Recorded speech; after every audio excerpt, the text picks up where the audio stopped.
Good evening. I'd like to call to order our Beechwood Independent School District's tax hearing meeting. Roll call, please. Yeah, Mr. Hood? Present. Dr. Savignano? Here. Ms. Slate? Here. Ms. Stricker? Here.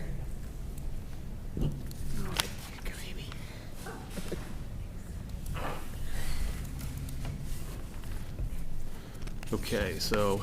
No guests, no public comment. Thank you. All right, so we go directly to 2A, correct? Yes. Adoption of tax rate. Under the provisions of KRS 160.470, the Beechwood Independent Board of Education recommends a 4% tax increase over the compensating tax rate for 2023-2024 fiscal year of 77 cents on real property, 95.2 cents on personal property. The tax is expected to produce $7,042,102 in real and personal property tax revenue. In addition, the board recommends a flat tax on motor vehicles of 57.4 cents. Are we looking for? I'll take a motion, I'll make the motion. correct? Do we motion? Motion? I'll second. Motion? Second. All right, so just so everybody's clear on this, because it is difficult to understand, with the increase in property value that we've been discussing, we currently, up until this meeting, had a tax rate of 98.6, but because the property values went up, it had actually dropped to mid-70s. Your 4% will raise that back up to 77. So that's just so everybody's clear on how it went down so much, but we're trying to maintain the revenue to move forward. Any questions on that? I know that's about as clear as mud. No, sir. What's our goal to get back to 98.6? Did Well, we with, put anything and we'll together discuss for- this in the open meeting. Okay. But the final property assessment was a 30.9% increase, basically a 31% increase. That will cost the district, now that we know the exact number, that will cost the district $1.132 million in lost revenue.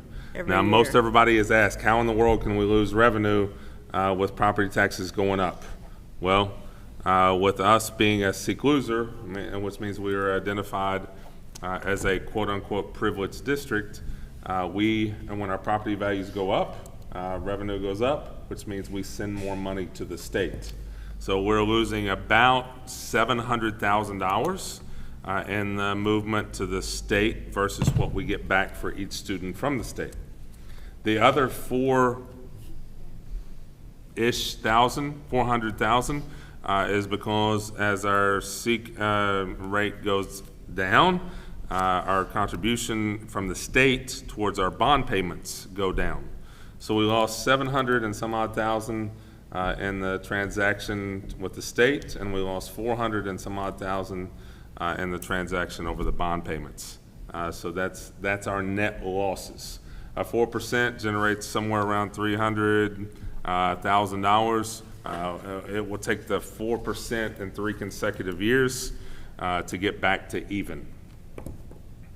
Now, and we'll go over this again in our regular meeting.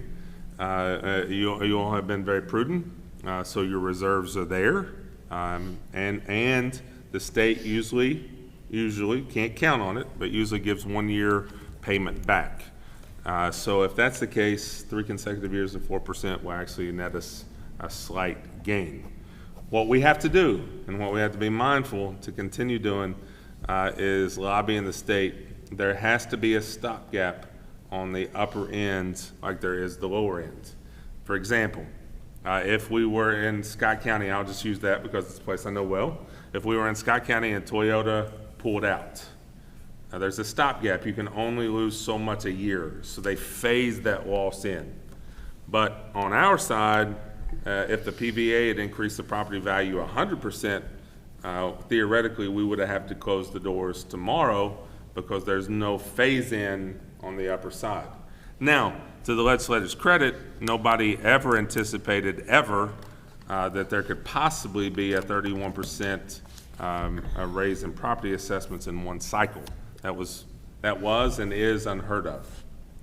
And so we'll continue to move into the legislative cycle, with that being one of our key goals, is to be able to have that phase-in added to the SEEK process. If we can do that, then we can buy some time and actually come out ahead. But currently, there's no way to soften a $1.132 million loss.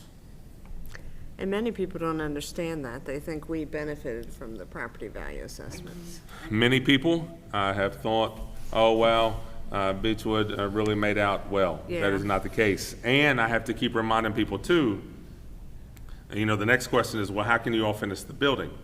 The bonding capacity we control more of locally and with our tax, right? The SEEK formula, we're way more of a dependent variable in relation to that than we are our bonding capacity and our building funds. But people still don't understand, rightfully so, the two different pots of money that a board has to work from. So that's another big piece of education as we move into the legislative cycle too, is the general fund versus bonding capacity. You all have asked, we are putting together a spreadsheet that actually shows very clearly where the losses are and where how they equal to 1.132, because like I said, that's a public issue. We don't want to keep that outside of anything other than putting it on the table and explaining to our community in real numbers exactly where that loss is coming from. So we are going to educate our stakeholders in the event they choose to reach out to people? We are going to do our very best to educate our stakeholders. It is extremely hard for people to understand how property values can go up and a district can lose money. That's a difficult concept. I'm still struggling with it. But Yeah. Right. Yeah. But I think our stakeholders might want to make their voice known. Well, I think if we can get them to understand that that's putting more of a burden, well, so it's this blessing and a curse, right? We're growing, and we've been performing very well, right? So that's a great thing. But in a place like Beechwood, success is very interwoven with our community. The better we do, the better our property does, and that's a great thing. However, the better their property does, the more money we send to Frankfurt, and the less they send back to us. That's the component that should start the Right. statement. Yes, People do not understand They that do not at all. understand it. they do not. They do not, and it's like I said, I go back and I give them a pass because it is a very hard thing. I was a 14-year administrator, and I didn't understand how a district property values could increase so much and you lose money, right? Because I had never been in a place quite like Beechwood. But I quickly realized that is the case, and it's something that I have really put out to Frankfurt quite heavily, especially over the last 12 months. We didn't even know our budget, right, moving into this year until the state finalized their numbers in late July, right? So we have to finalize. Christy and I have to put a budget together, put it on your all's desk before we even know our final numbers. That also should not be the case. But it only happens in such a few small districts that it kind of gets brushed under the rug. And with this 31% increase, and there's a couple other districts around the state that are experiencing the same, we've got to keep that as a top priority moving into session for both the system and our community. Otherwise, we're going to be having different conversations on how to make that up. And I'll repeat this during the board meeting as well, because I don't think we can, there's really not a way we can say it more than we need to. Right. I almost feel like we need to have a meeting where we let people come and hear the explanation, if we want a call to action. Yeah, just always remember, call to action, you all are the 5 elected members for the community. When you all make a call to a legislator, it carries weight because you're also an elected official, right? So, I mean, really, in a sense, you do speak for your community through being an elected official. I've had many conversations on your behalf. I mean, like I was telling you all, I had 20 people I was calling. I was calling 4 or 5 people a day every week until they finally told me, like, okay, Mike, we absolutely understand the situation that you're in, and that goes a long way. That goes a long way. I think the more we can explain to our community that we are a very small geographical district that's made up mainly of homes. When property values swing one way or the other, it is not good for the district, right? It's not good for the district. Now, it's good for the district in the sense that we are doing well and the property values are represented, right? When I say not doing well, I mean just financially, just financially. So I'll be quiet until the board meeting, and then I'll try to my best to repeat it all over again because it is a soapbox of mine right now. And it's, you know, out in the public, I'm sure it's hard to put your heads around this thing. I mean, we went up 31% and we lose money. Because A simple most person people, would go say, hey, we're 30%, 31% better, you know? That's what they think. that's what they think. And it's a hard concept, but most people don't really realize that we send 30% of all of our revenue from property tax to the state, and then they divvy it back. So we went from getting $3,300 per kid to $2,600 a kid, just like that. And you know, that's a reality. That's black and white on paper reality.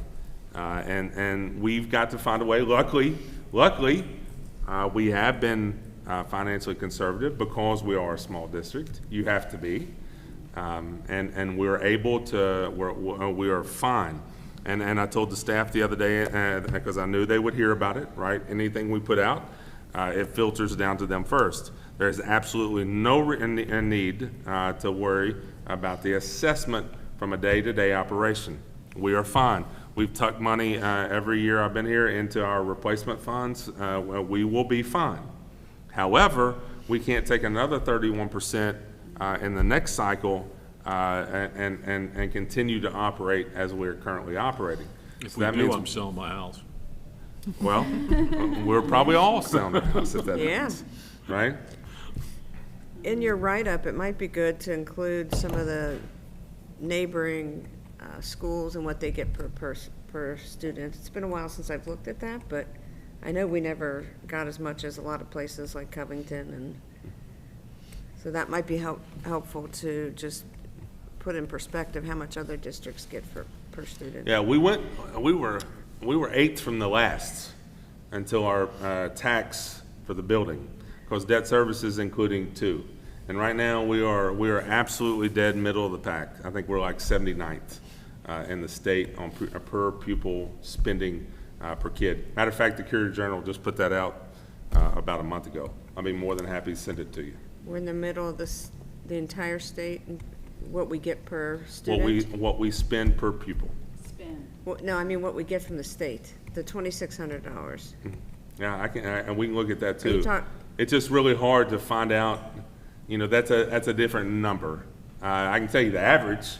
I thought they published that, how much each school district gets per student. Yeah, it's just not on the list like the Okay. others. So you have to go into each person's SEEK formula and look at 171. We can do it. I mean, if that's where you want. But we are significantly below the average per student. And even when you put in debt service, we're still middle of the road. So we are not a high spender at all, which is why, if you remember a few years ago, we got rated from the Inquirer the best deal in the region on education because we spent the least and have high outcomes. So we'll stop there. We'll bring it back up in the regular meeting. I'll take a motion for approval of making the agenda part of the official board minutes. Do we have to vote on it? No, We vote We have on it a- in the meeting. voted on it in the meeting. Oh, okay. Second? Mr. Hood? Yes? Dr. Savignano? Yes. Ms. Slate? Ms. Stricker? Yes.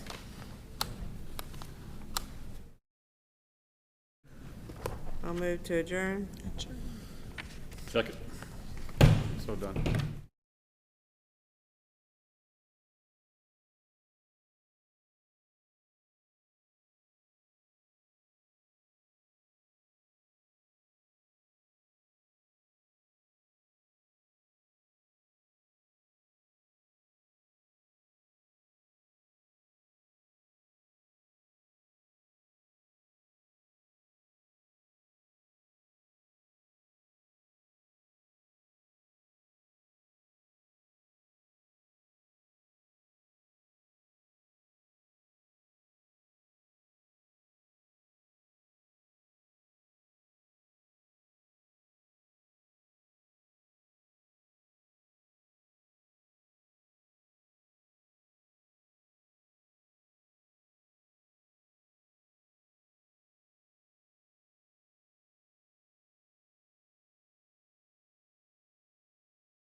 Good evening, everyone. I'd like to call to order the Beechwood Independent School District's Board of Education meeting of August 14th, 2023.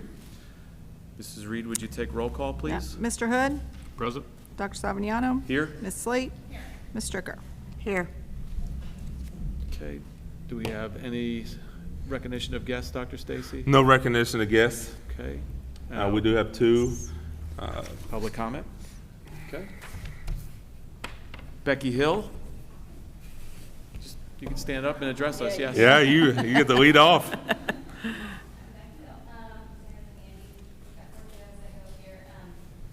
some general questions. Feeling like there's a lot of changes that have happened this summer and not a lot of communication regarding it. And I think I'm just kind of wanting some answers to that. Specifically, there's, of course, a small community, lots of talk, but there seems to have been a substantial amount of staff turnover this summer. From what we hear, like, from multiple places, it seems like a lot. And so, instead of just having that conversation, we just want to come here and see what's going on. Are we experiencing high turnover? What's the plan? Our kids are a little freaked out. We keep hearing teacher after teacher that we love to send them coming back. Just kind of wanted to get a sense of where we were with that, if there is an issue, or what the plan was there. Okay. Typically, we don't, it's not a question answer, right, session as far as the speaking. But this one I will address if the board would allow me. Absolutely. All right. First of all, we did experience quite a bit of turnover at the end, which is atypical for us. I think we lost 6 teachers within the last 3 weeks heading into the start of school. That has not been very typical. But since I've been here, we're averaging anywhere between 12 and 15 per year. We weren't much over that this year. It was just the timing. Because I can't take promotions and count that into turnover. I don't think that's a fair comparison.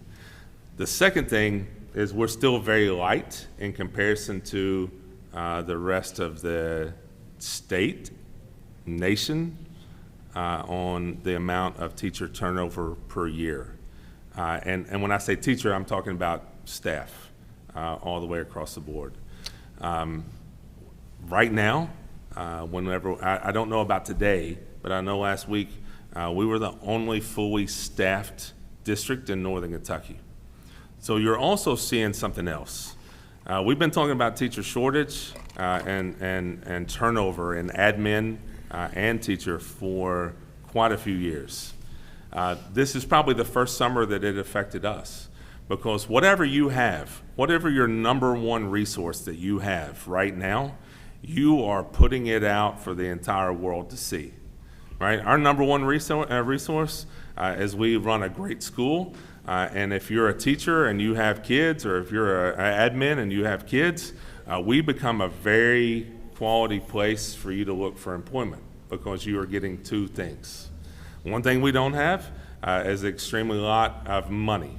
And you're going to hear that again tonight. We lost $1.132 million in the assessment increases. All right, property value went up, our budget went down because of the SEEK formula. So we don't have a large amount of money. There are some districts around us that their number one resource is money.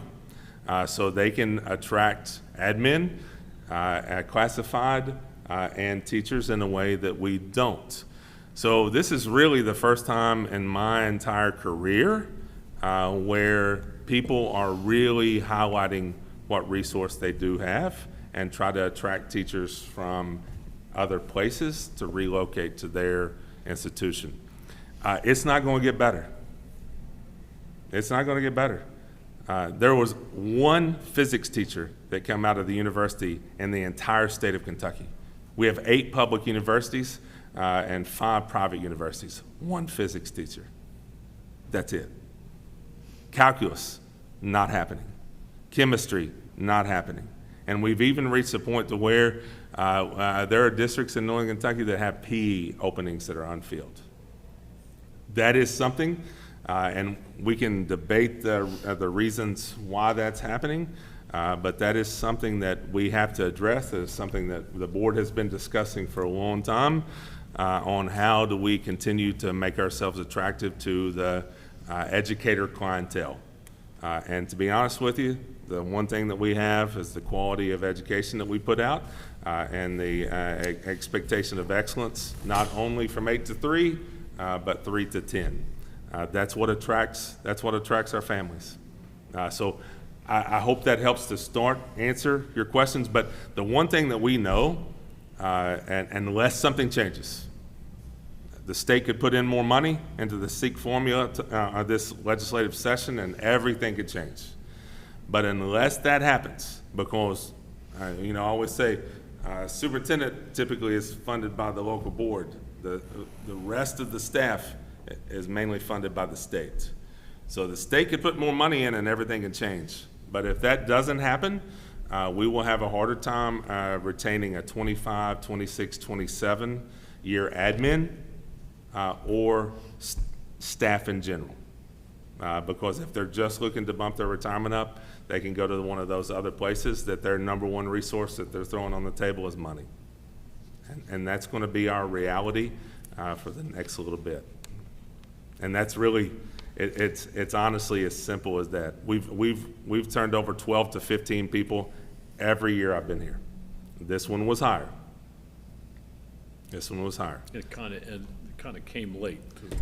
Well, especially the ones that went for salary came late. I mean, we lost 6 people in the last 3 weeks, and every one of the 6 was money related. And you know what? I give them credit for that. There wasn't drama. There wasn't major problems. It was like, hey, listen, if I can go here and make it, I can add a little bit of money to my retirement. And that's absolutely the case. Right now, we can't keep up with Newport, Covington, and Erlanger. The one resource they have is money. So we have to continue to work to put product on the table. We have to continue to work to be attractive to that 10-year teacher that has an 8-year-old. Because then we're back in the game as far as being able to attract staff. I wish I had cheerier, but some of the comments about the board doesn't know what's going on, or the board needs to wake up, or the superintendent needs to wake up, we know exactly what's going on. We've been watching this trend for the last 6 years. There are more jobs open than people graduating. And I think I've told the board, I used to go to UK and speak to the student teachers every single year. I was back on campus last year, and I saw the professor that I used to go talk. I said, man, I miss coming. I really miss coming, talking to the student teachers. And she's like, Mike, it's not what it used to be. We have about a third of what we had when you used to come speak to us. I don't know how to say anything other than that's a significant problem. If the University of Kentucky has lost 2/3 of their educators, future educators, then it's only a matter of time before every district in the state of Kentucky feels that pain. I have a friend who is a superintendent in a very rural community. 70% of his staff is option 6, which means they don't have a teaching degree. Whoa. There are systems in rural parts of the community of the state that haven't had calculus, physics, by a live teacher in a long time. So, we try to raise the alarm and we try to highlight that is something that is problematic for our profession. Superintendent applicants are down 60 to 70%, depending on because nobody really likes some of the things that come along with the job. And if you do, there's a problem with you. Principal applications are down across the state. Assistant principal applications there are districts in Northern Kentucky that don't have applicants for their admin positions in the building. But fortunately for us, we are fully staffed. And that in 2023 is a major blessing.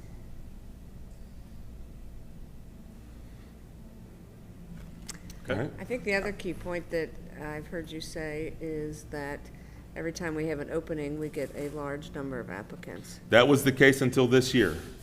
This year towards the end, but of course we had those 6 that left late, right? And those were a lot more difficult Later to in the fill cycle. than what we have experienced in the past. But yes, our product has helped attract applicants.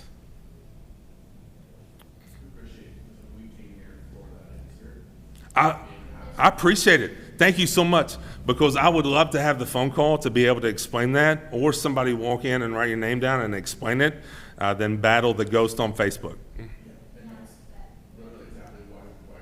Yeah. As a tax-paying citizen property owner here, this is more of a comment than a question. If these trends are so strong, which we know they are, this situation is real, and our tax burden is going up, which it has, just like we all know that. If you're also saying your budget's going down while our taxes are going up, and there's a shortage, and there's the rumor mill going, this sounds like an opportunity to proactively communicate how that situation is affecting us. Right. Because I can tell you there is a substantial amount of parent energy going toward how are our taxes going up? All we hear is our teachers are underpaid. Now we're hearing they're being mass exodus starting for the school year. Circumstances are, I completely understand and appreciate the constraints there. Also, it doesn't necessarily feel like there's proactive information to combat those or to help create sympathy for this Right. situation Right. amongst their parents and taxpayers. Yeah. Well, just be mindful too, right, on the return. We didn't know our final rate until about 2 weeks ago. So if we communicate and the information's wrong, then we get really hit, right? So a lot of times there's information put out, kind of true, right, that starts a firestorm. Well, I can't respond until I know exactly what the numbers are. So in our tax hearing, I just relayed to the board, we just found out the 31% assessment increase took our budget down $1.132 million. All right, that's a fact number. Now, what they've asked me to do is put a communication plan to start going that out to staff. The only problem, I can't keep up with the speed of social media. So when I have a teacher leave late, right, and it is for money, well, then I have this big situation that I can't respond to publicly because I just don't have that information yet.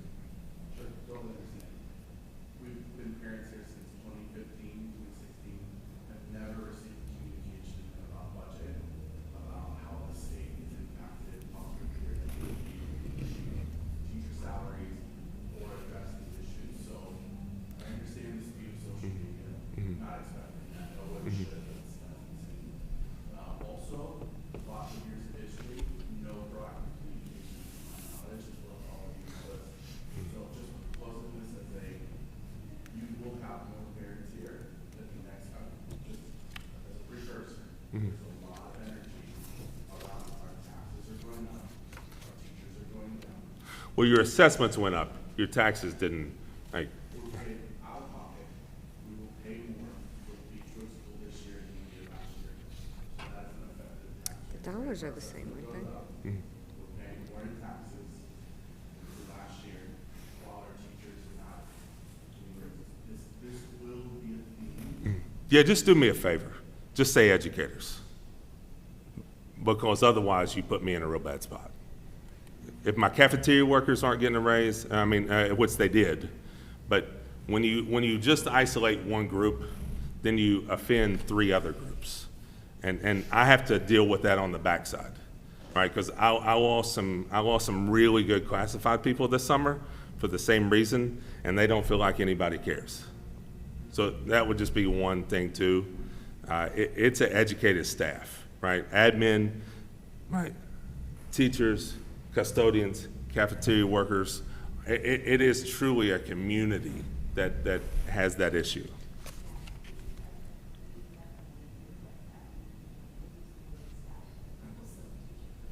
Yeah, yeah.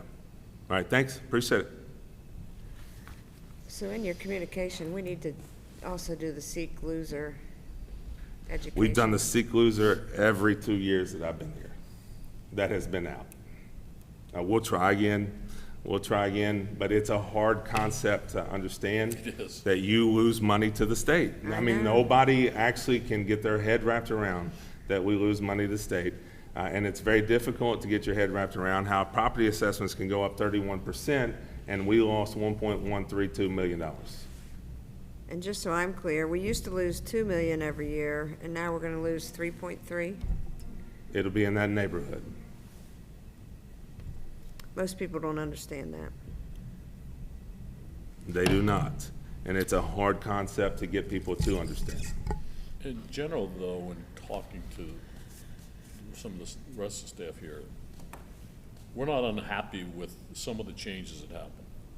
New teachers and new new people come in and seem to be filling this positions pretty well and Yes? highly Yes. motivated. I mean, we are blessed to have held an administrative cabinet for basically flat for 7 years. That doesn't happen. That just doesn't happen. Our turnover rate is relatively small in comparison to surrounding districts. I mean, there are districts in our neighborhood that are doing job fairs this week, trying to get, people in. You mentioned Oldham County. Friends of the superintendent there, they have 33 open positions today, and they've started school. I mean, so no, we are happy that with the staff that we got. We're happy with across the board. And we feel very blessed to be able to still be able to attract talent. And we high-five people that have made decisions for their own personal interest to take a promotion or to move to try to bolster their retirement. I mean, we appreciate that. I mean, that's the business of the profession. So no, I'm super excited about our new staff. I'm super excited about our admin staff. And this is going to continue to be a trend. If we can hold it around 10% on average of turnover per year, we will be blessed. We will be blessed. One of the districts you all mentioned is hitting close to 40% of turnover every single year. They are in a different situation, and I don't know how they do it. So yes, that's a long answer to say yes, we are absolutely happy with the staff that we've been able to attract. Also, what the people that are trying to turn it into something that it isn't aren't taken into consideration is the current workforce changes jobs more frequently now. That's Yeah. true in every industry. It is true across All the professions. nation in education, and it's true across the nation in industry. I mean, Yeah. we are constantly looking for something different.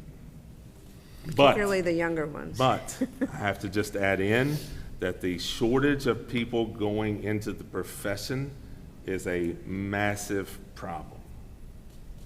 The number of people willing to step out and be admin even for the extra pay is shrinking and very much a problem.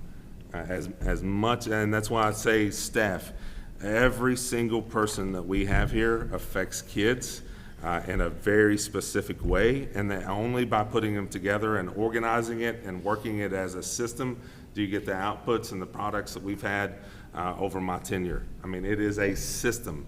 It is organic. It takes every single piece to fit together, and it's disappointing.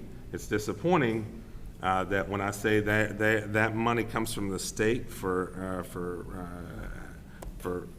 payment for salaries, if you have another budget year where money is not put into that process, it is going to be even more difficult, and it puts more of a burden on the local taxpayer to even go way above and beyond 4%. So that is also, in 2009, the education was 54% of the overall state budget. I mean, today we're down to 44% of overall state budget, and cost has risen. That's a problem. That's a problem. I'm lucky because I'm more towards the end But some of these guys sitting right here, they have a long way to go to be able to manage some of the problems that we're talking about. And I don't envy down the road for those decisions. All right. Any other thing from you guys? All right. Was there a second person? What's that? Are you all doing the, Mr. Hill, you, all right, just making sure. I didn't want, just making sure. Okay, moving on. Discussion and action agenda. I'll take a motion to approve the tax rate increase of 4% over the compensating tax rate for the 2023-2024 fiscal year of 77 cents on real property, 95.2 cents on personal property. The tax is expected to produce $7,042,102 in real and personal property tax revenue. In addition, the board recommends a flat tax on motor vehicles of 57.4 cents. So moved. Second. All right, just so we're clear, I'm gonna repeat some of the things we said earlier. Yes, sir. All right? And some of the ones we just said. Yeah, yeah. You took a $1.123 million loss. You've taken a 4% increase on basically real property. That'll generate about $300,000. So again, we will lobby the state specifically for a PVA increase at that rate. Should have a phase-in, just like if we were in Scott County and Toyota pulled out. There's protection that phases that in for the local Board of Education. There is no phase-in for someone with property assessment increases at that level. So theoretically, if the PVA had increased property values by 100%, we would have closed our doors immediately. All right, so that is a problem, right? We've got to lobby with the other people in the state in our position to always have a phase-in if anything increases at that level. Now, when the Rose decision was written and codified into state law, no one ever anticipated. It was seen as a rare and uncommon circumstance if property values raised 4%. All right, so the statute actually says anybody who receives over a 4% increase gets a one-time callback payment. All right, we went up 31%. So we've got to impress upon to the legislators that anything above a 10% tax increase has to have a phase-in effect to be able to maintain what we've done. Thankfully, we have been cognizant of our budget. We have absolutely no problems. This will not be anything other than a painful process. But if we were to come back in 4 years and there'd be another 31% without a phase-in, then you would have to start cutting programs or outcomes. All right, we don't want that to happen. So that is a major lobbying, major focus of our lobbying in Frankfort in this coming session.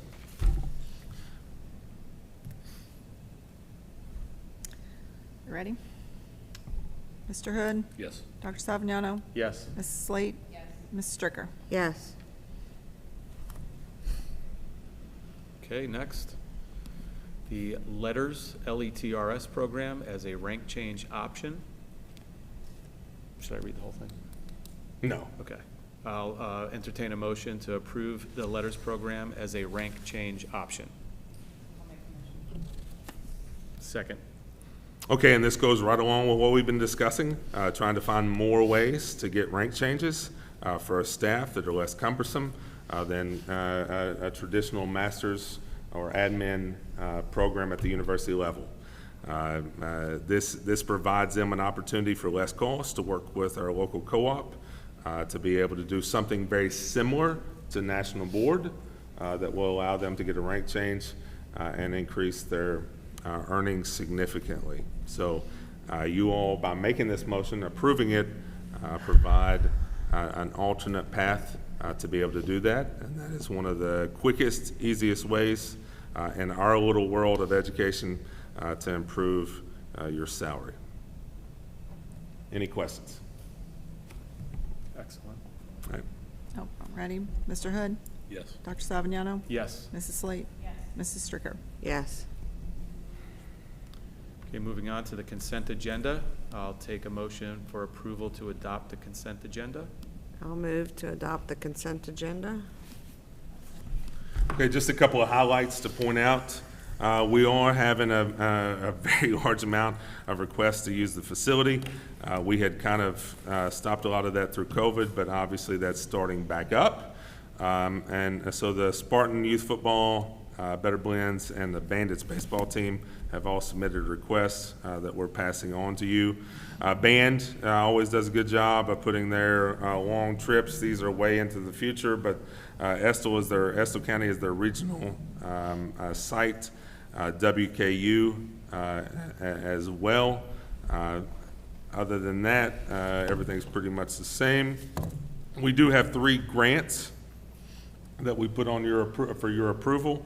The LAVIC grant is a CTE grant. Deeper Learning comes from the state and is supporting some of our EDGE programming. And then the school-based mental health grant was just approved and is running through KDE as well. Handbooks, pretty much basic stuff that you do every year. Crisis plan, safety and crisis plan, you do every year. Certified personnel evaluation plan, employee handbook, coach's handbook, athletic emergency action plan, athletic program handbook, athletic handbook, substitute teacher handbook, data and security privacy. Those are ongoing things. Tim is surplusing some technology that will be on there as item Q. Your pay applications for phase 14 of phase B is on there. And then there are 3 change orders. We paved the band lot and actually had to mill it out. It was in bad enough shape. I just went ahead. That one was definitely a decision that I did. We also worked with another company, and Wrigler did a great job for us to come in and finish out up by the tennis courts and the rest of the elementary side, and that went through general fund. Number 2 change order is also with Rising Sun, and it is a kick plate. Whenever we put the black railing up on the stadium entrance, the jet out for the handicap accessibility, in my opinion, there's a problem that we could still, a younger kid could still step up on the limestone, and then the railing hits them below the waist. So we're adding a kick plate that will take the ability to step up on the limestone away to make the 3 sections of that bump out more safe. We don't have to do it for code, but in my opinion, it's a better, with the number of kids that we have running around, especially on Friday night, it's a much safer option. So that was a change order, and they will install that before our first home game sometime next week. And then the last one, we had a problem, and I am protesting this one.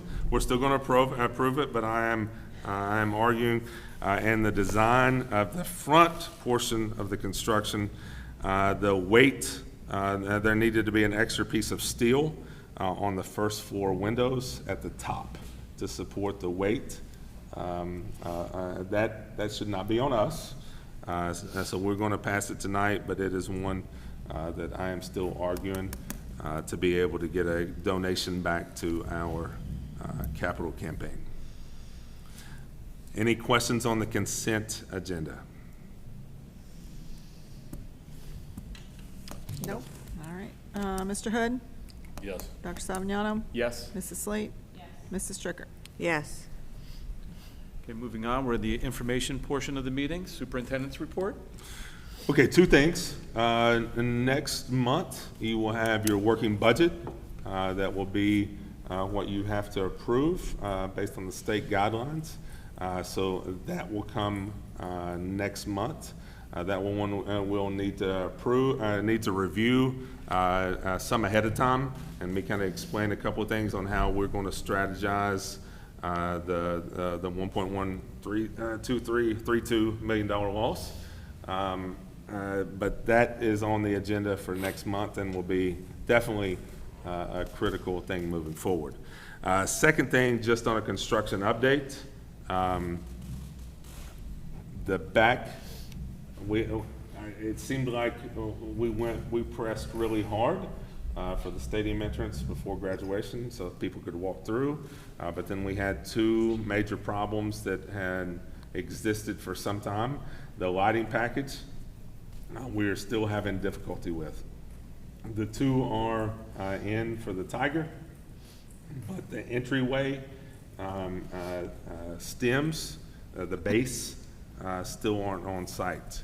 All right, we've been assured they'll be here next week, but as soon as they arrive, we can finish out the stadium and put the arch and the gates up. So we're still projecting that that'll be in plenty of time. That will be completed before the first home game.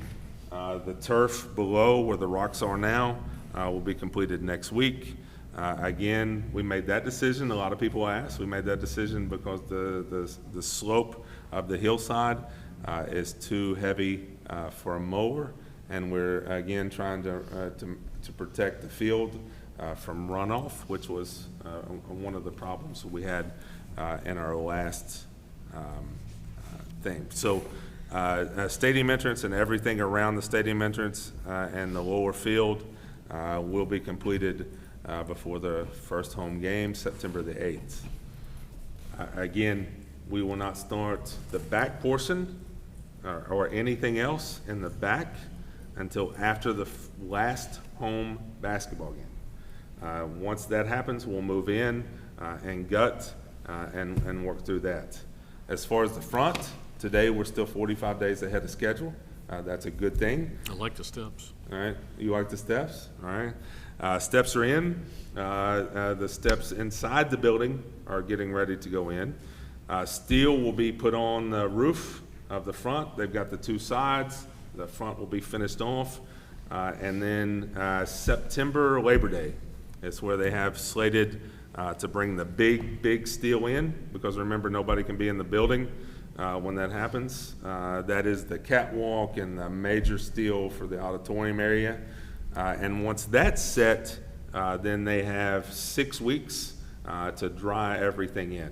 That's still your timeline. That's still the one that we really want to hold on to. If we're dried in September, then there's almost no way that we can have a problem throughout the course. I mean, unless it's some You Just just gonna say, Don't say that. Way to go. Take it that's the back. kiss of death right there. roll it back in. Roll it back in. If we get dried in September, it would take something really major Don't say it. to slow us up. I'm not seeing a problem. I walked through it yesterday.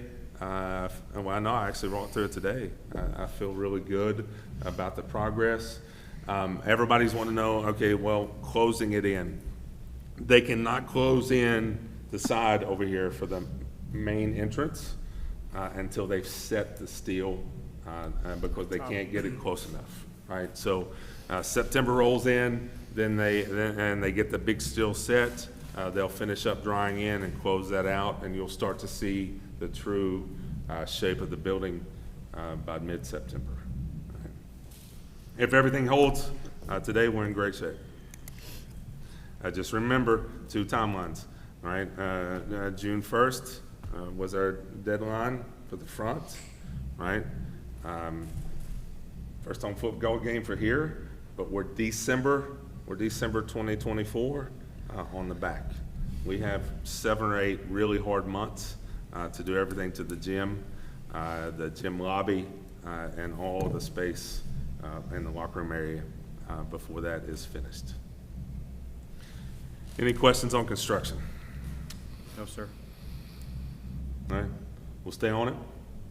Continue to monitor our subs as always. Our construction manager's biggest job as well as ours. All right, that's all I have. Nothing in finance or personnel? No, sir. Site-based Finance, we're minutes. gonna, the report on the assessments and the impact to the budget. And then, again, that big agenda item next month is the working budget. Okay. All right, moving on. I will entertain a motion for approval of making the agenda part of the official board minutes. So moved. I'll second. Mr. Hood? Yes. Dr. Savignano? Yes. Mrs. Slate? Mrs. Stricker? Yes. All right. Any other business? Board, staff? I mean, it's go time. Yes, sir. Roll in tomorrow. We'll take the signs off the Tiger tomorrow morning. With the front still being a mess, we kind of want to have a photo op for the kids and the families. Kind of translate that back to the back. We'll have somebody monitor it so someone's not trying to write it into submission. But that'll be a good thing tomorrow morning. Get the kids back on campus. Be great. And then, as you can look outside and see, events are back up and happening. I think we have home games of some kind from now until April, June. Yeah, it's game on. Excited. Anybody else have anything? All good? All right. I'll take a motion to adjourn. I'll move to adjourn. Yes, yes, and yes. Yes. Thank you. Yeah, I think Did the you go biggest on the thing we alumni heard tour? though today is